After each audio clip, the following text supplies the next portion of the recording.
Google reads every single word on every single page and decides whether or not to show a website based on that. So the more niche your industry, the more likely it is that people do read and they will keep reading. Also, Google reads every word. So if you're in an industry where people don't read, okay, assume that Edna is going to read, and assume that when the person walks in and says, hey, I don't really read, but I'm looking for fancy pictures of whatever, found wood, custom-made benches, she goes, okay, yeah, this is where you should look, because they're going to read every single word. That's what Google does. You know, Google can't see pictures and can't hear videos. Google can only read words. I'm going to show you what an SEO title is. One of the reasons I pulled this out and decided to show it to you is because of its importance.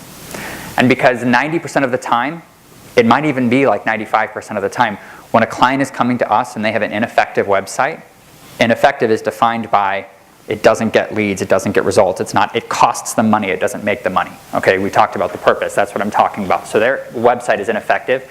When we do our analysis of their site, a human, we go in, an actual human looks at everything, this is missing. And yet it's the second most important thing in search engine optimization, period. The only thing more important is the content on the page. And it's just missing, it gets left out completely. So this is an SEO title. And let me show you what an SEO title is. That is an SEO title, and that is an SEO title. Everything in blue, okay? Think of it as a headline. You open the sports section, you have hockey, football, you have these different headlines, and each one has an article. You don't look at the hockey section and end up reading about football, right? That'd be a bad experience. You see the hockey headline and you jump straight in.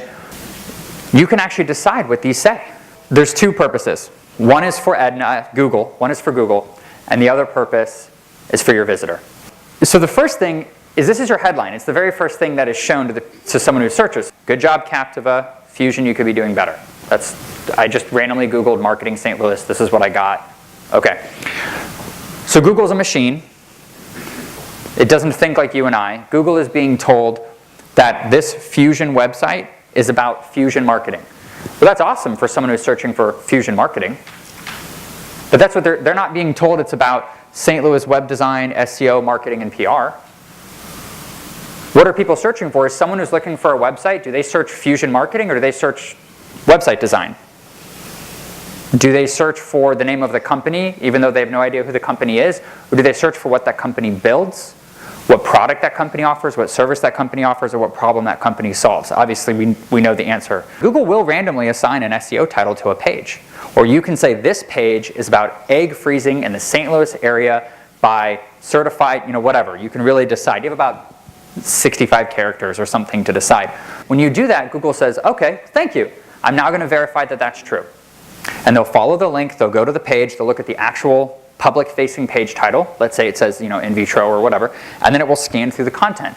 Do you explain it? Do you talk about it? Are there words that relate to that? So these are really important, these SEO titles. They are the very first thing that Google looks at to decide what is a page about. Don't leave them to chance. Use your wayfinding. Tell Google where to go.